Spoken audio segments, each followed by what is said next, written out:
श्री सद्गुरू ब्रह्मचैतन्य गोंदवलेकर महाराज यांचे 2 ऑगस्टचे प्रवचन.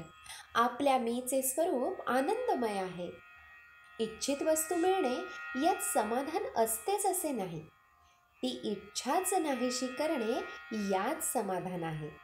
हाव संपेल तेव्हाच समाधान होईल. याकरिता वासनाक्षय कशाने होईल ते पाहावे.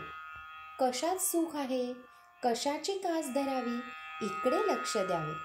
खरा आनंद आणि समाधान भगवंताचे होण्यातच आहे. भगवंता, तुझ्या वाचून माझे कोणी नाही, हे ज्या दिवशी मनाने पक्के ठरेल त्याच दिवशी समाधान मिळेल.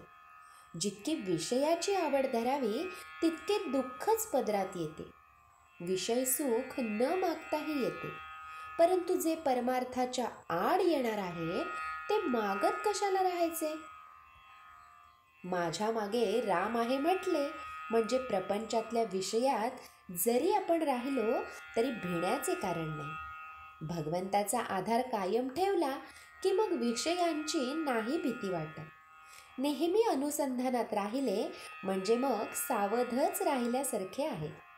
दिवाळी हा आनंदाचा दिवस असतो, पण दिवाळीचा दिवस हा इतर दिवसांसारखाच असतो.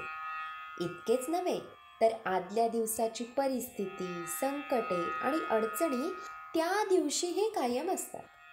याचा अर्थ असा की परिस्थितीत बदल होत नाही. दिवाळीचा दिवस हा दिवस या नात्याने निराळा नाही, पण काल आपण जे केले ते दिवाळीच्या दिवशी आपण करीत नाही, हाच मुख्य फरक होय. आपणच दिवाळीच्या दिवसाला आनंदाचा दिवस करतो. हे जर खरे तर तसा तो आपण नेहमीच का करू नये. आपल्याला नेहमीच दिवाळी असावी, आपण नेहमीच आनंदात असावे आणि त्याकरिता आनंदमय अशा भगवंताचा आधार घ्यावा. आपण दिवाळीच्या सणाचा आधार घेऊन आनंदी आनंद करतो. मग आनंद जो निर्माण करतो त्या भगवंताच्याच आश्रयाला नेहमी का न जावे. भगवंताचा आनंद हा फार बलवत्तर आहे. तो एकदा मिळाल्यावर प्रपंचातल्या लाभहानीचे महत्त्व वाटत नाही. भगवंताचे स्वरूपच मुळी आनंदमय आहे. असा आनंदमय भगवंत आपल्या आतमध्ये असून आपण दुःख भोगतो, याला कारण भगवंताला प्रकट व्हायला आपणच आपल्या आतमध्ये आडकाठी करीत असतो.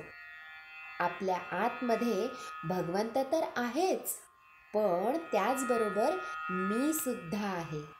हा मी कोण हे जाणण्याकरिता इंद्रियांची गडबड शांत करून आतमध्ये आपण आनंदाचा शोध करावा. म्हणजे आपल्याला या मीचे स्वरूपही आनंदमय असल्याचे प्रत्ययाला येईल.